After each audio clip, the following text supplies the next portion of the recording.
Hello there and welcome to another edition of Small World Games here on YouTube. I am Carlos and I have a very special treat today. In front of me I have a copy of 0200 Hours Night Raid in World War II, the highly anticipated second game from Grey for Now Games. And we're just going to have a little flick through this today and see what it's all about. A couple of things before I start. Firstly, this is in no way a product review. What I have here is a test copy that has been very kindly sent to me by Graham Davies, so thank you very much for that. And what you receive upon release may differ to what I have in front of me, and from what I've been told, most likely will differ. So, okay, but as soon as I get my hands on a copy, you'll be the first ones to know, and we'll have a look through that then. Also, what I'm doing, the purpose of this short video today is just to have a quick look, get an idea of how the game works, but not give away too much, so I don't want to spoil the surprise for you when you do get your hands on a copy. Right, so here we are. There you go, the shadowy figures approaching their quarry on the front there, very exciting. A bit of a radar dish in the background. I guess that's a target. So, yeah, now I've been very excited about this game because when I heard about it, it brought back memories of sort of video games I've enjoyed playing, such as Commandos on the PC, the Commando series, and Saboteur on the PS3, and also the films I've enjoyed over the years of this theme, like Where Eagles Dare, The Heroes of Telemark, and Eagle Has Landed, things like that. So, I won't go too much over all that. So, we've obviously got the historical sections, so though this is focusing on Northern Europe, and we've got SAS and German here in the box. This goes over other services, mainly the British and some of the resistance movements I work with, including Chindits and things like that in the east. We've also got the Americans, the Soviets, and the Germans involved here as well as the historical section about real life instances that these rules come related. One thing I have to say is I'm loving so far is these little pictures. As I say, these this reminds me. These to me look like 3D renderings from 3D sculpts, colorized, and I think they're little video game characters. I mean, they're really cool. I say, thinking back to things like Commandos, very nostalgic, which I'm all about the nostalgia. Okay, so game components. Right then, so obviously this has its... When I first heard about this up-and-coming game, what I was hoping for was obviously similarities to Test of Honor, which is a game I love, but obviously having its own things to set it apart and obviously bring it in line with the different time period it's set in. And I'm not disappointed at all. Obviously, a lot of you who have played Test of Honor, a lot of this will look familiar. You've got your recruitment cards, veteran cards, requisition cards. Obviously as well your action tokens, time tokens take the place of fate tokens in Test of Honor, and basically you put all your tokens in the bag. Once you draw on 3 time tokens, the turn's over. Specialist dice and some other little bits here. Obviously we have the alarm level tracker, so as your men get spotted or the enemy become a bit more shaken, obviously the alarm heightens. And that has effects in the game.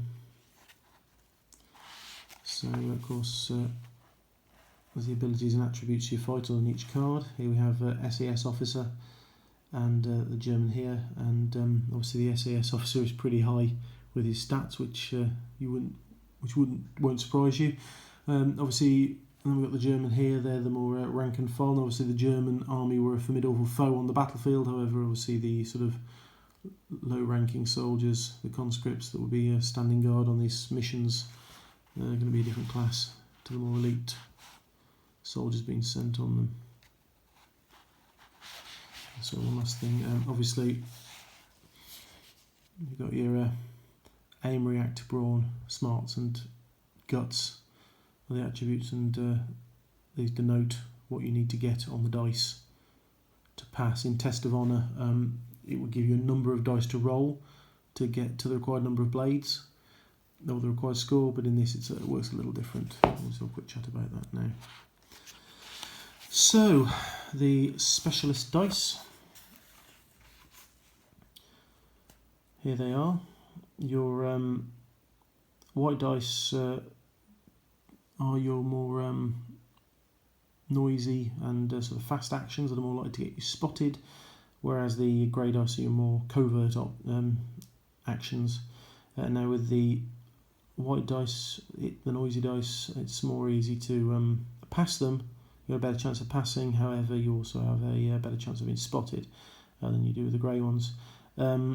The chevrons basically work as the attribute score will be what you're required to get on the dice. So if you have an attribute, or if you're trying to say shoot somebody, and you have an attribute, your shooting attribute is 1, then you'll need to get a 1 chevron. If it's 2, you'll need to get a 1 or a 2. If it's 3, you'll need to get 1, 2, or 3. So basically anything but the medals or eyes. The medal effects are, I suppose, the equivalent of your critical damage in Test of Honour. So you get special abilities that come of rolling those. Alternatively, if you roll enough, you can exchange it for a pass of the test you're making. The eyes will get you spotted, and the crossed out eye will cancel that out. So I'm just getting through this quickly because I don't want to give too much away. Game turns, that's just how it works. I think I'll explain that a little bit in the limited way that I'm going to. So we have our rules section, general rules. One thing I've noticed with this game, so for example, you have manoeuvre actions, you're always going to be required to roll a dice for pretty much any action you make, because obviously in these kind of missions everything is fraught with danger. As I believe Johnny Rivers said, another move he makes, another chance he takes, odds are he won't live to see tomorrow. So you've got your actions there for your combatants, and you've got some for the patrol route ones, so the more static based ones, the sentry. Okay. Throughout these pages you've got the little medal effects, they're denoted on the page, and also actually depending on how many dice you need to roll in the test when making a test is denoted here.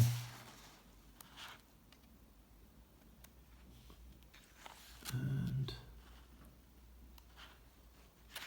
so the weapons section, so there's all your different weapons, and there's all your different amounts of dice you need to roll. Of course, your firing, your range weapons all are just white because they are somewhat noisy. And you do have options to silence weapons that will of course help, and you've got your medal effects for those weapons there and their special abilities. Okay, so obviously you can buy fighters in more than just one, and obviously they have their own little rules to go with that. Then you have your specialists, your radio operator there, and some demo charges. So you can sneak around all you like, but sooner or later you're going to have to blow stuff up. Terrain. It's the alarm level there. I'm not going to go into the fundamentals of that, but I will mention bodies. So that's going to be somewhat inconvenient.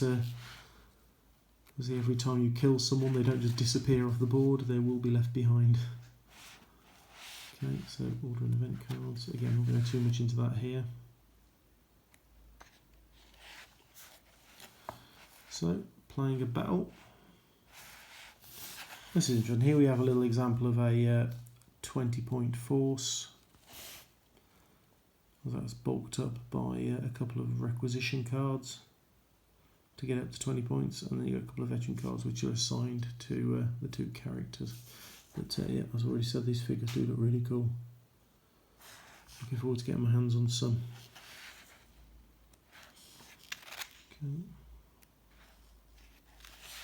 Okay, so we're just going to, I'll just have a quick look at this one and we'll just flick through what the scenarios there may be. So this is your basic, this mission just to, again, Test of Honour, I'll keep going back to this, but this is just a close point of reference that's already out there and well known. Your basic rules, mission, where they'll give you armies that you can use for opposing forces. Obviously the elite commandos are outnumbered, but that's just it. No one said it was going to be easy. And basically it's just a hunting scenario, a hide and seek scenario. You've just got to get off the board before they find you.